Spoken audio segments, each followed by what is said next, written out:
আমাকে দিয়ে ব্যবসা করছে। আমার এক কথা যে আপনাকে সঙ্গে নিয়ে তিনি এই বিষয়টা ক্লিয়ার সঙ্গে নেওয়ার কিছু নেই, আর সঙ্গে আমাদেরকে দেখবেন, আমাকে দেখবেন না। আচ্ছা, আপনি ক্লিয়ার করবেন না, তারপর আমাকে দেখবেন। আপনি ক্লিয়ার করবেন যে আপনার কি স্বামী স্ত্রী কিনা? হ্যাঁ, আপনি একটু ক্লিয়ার করবেন। লায়লা আমার স্বামী স্ত্রী না, আমি অবিবাহিত, আমি এখনো বিয়ে করি নাই, কিন্তু লায়লা অবিবাহিত না। এটা একটা হিন্দি রাখলাম আপনাদেরকে, এটা প্রমাণ অন্য একটা সময় দিব, যখন আমার দেয়ালে পিঠ থেকে যাবে আরেকটু, তখন আমি সবকিছু প্রমাণ দিব। থেকে আসলে ও আমাকে যে ফেসটা দেখাইছে, আমি ভাবতাম যে আমাকে ভালোই বাসে, ও যে বিজনেস করে এটা আমি কখনো চিন্তা ভাবনা করি নাই।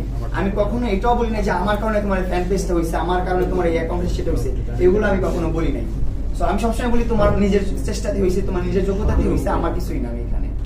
হ্যাঁ, তারপর হচ্ছে যে আমি আমার দিক থেকে মানতাম যে ওকে ভালোবাসি, কিন্তু এটা আমি অ্যাবসলিউটলি রং।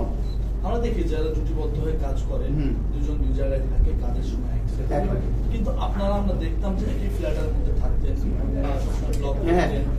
আমি বলি একই গাড়ির মধ্যে আপনাদের মারামারিটা হলো। আচ্ছা, একজনের সাথে বিজনেস পারপাসের যদি সম্পর্ক থাকে, তো এই ধরনের যে হাতাহাতি, এই ধরনের হাতাহাতি শুধু আমরা দেখি যে হয় গার্লফ্রেন্ড বয়ফ্রেন্ড না। আপনি এখন নতুন করে যদি প্রশ্ন করেন শুধু কি বিজনেসের সম্পর্ক, তাহলে তো আপনি বোকা। কারণ আমরা তো সব জায়গায় বলে আসছি আমাদের মধ্যে একটা সুমধুর সম্পর্ক ছিল, একটা ভালো সম্পর্ক। তোমার কথাতে আমি বললাম, হ্যাঁ, আমি নিজেই তো অনেক প্রেস কনফারেন্সে বলছি, ওর দিক থেকে বিজনেস পারপাস ছিল এটা। ও তলে তলে এটা ভাবতাম না। আমি আমার একটা নিউজ আছে, এটাও আমি রাখছি, আপনাদেরকে একটু শুনাই। আমি একটু শুনাই।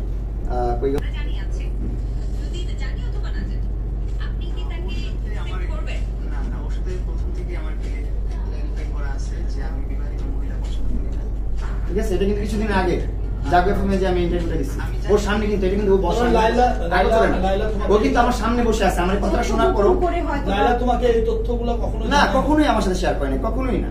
এখনো বলে এগুলো কাজিনের মেয়ে, এটা কাজিনের বাচ্চা, এগুলো কাজিন।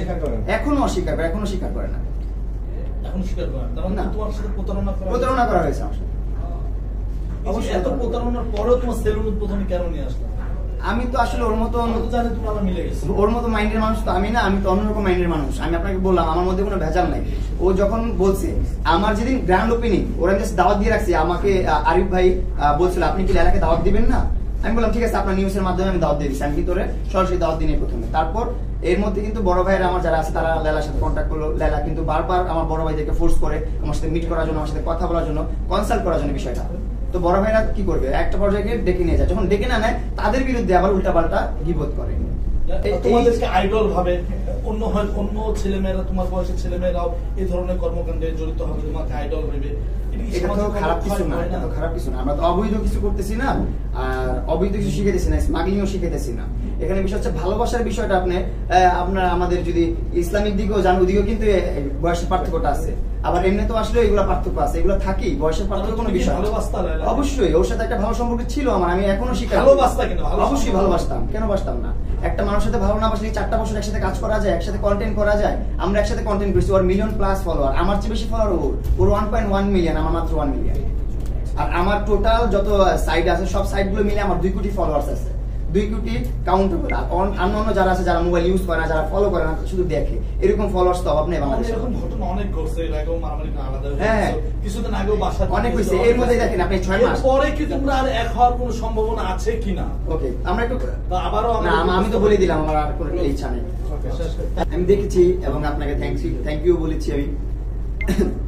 এখন হচ্ছে ও যেদিন আমাকে কংগ্রাচুলেশনটা বললো, ওই দিনে কিন্তু ভিডিওটা করার আগে আমার গিবত গাচ্ছিল, আমার বদনাম করতেছিল লাইভে, ভিডিওতে আমি দেখছি, প্রজেক্টর দিয়ে আমাকে প্রমাণ করতেছিল আমি খুব বাজে মানুষ, এটা সেটা। আসলে যতই চেষ্টা করুক, সত্যকে কখনো ঢাকতে পারবে না, সত্য সত্যই থাকবে। মানুষের জীবনে অ্যাক্সিডেন্ট থাকে, ঝগড়া যে ভিডিওগুলো দেখে, যেগুলো 4-5 বছর আগের ভিডিও, রংপুরের ভিডিও, আর তারপর যাই আপনার ভিডিও, এইগুলা নিয়ে।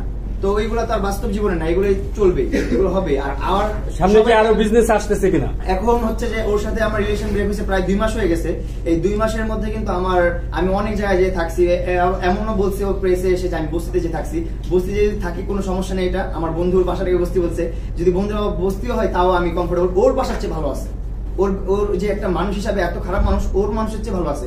তো আমি বলতে চাই, এখন থেকে আমি আমার নিজেকে নিজের মতো করে গড়ে তুলতে চাচ্ছি। এই জন্য আমি আমার একটা নতুন একটা ব্যবসা প্রতিষ্ঠান দিয়েছি, যেটা নাম হচ্ছে প্রিন্স কাট সেলুন। এটা যমুনা ফিউচার পার্কের সাইডেই, আপনার পকেট গেটে, নতুন পকেট গেটে, বসুন্ধরা রোডে প্রিন্স কাট সেলুন। সবাই আসবেন, আপনাদের সবাইকে দাওয়াত করলাম। আমি যেন বড় হই, আর আমার এই ব্যবসাটা যেন অনেক বড় হয়, এই জন্য আপনারা সবাই দোয়া করবেন আর দোয়া রাখবেন, আর কিছুই না।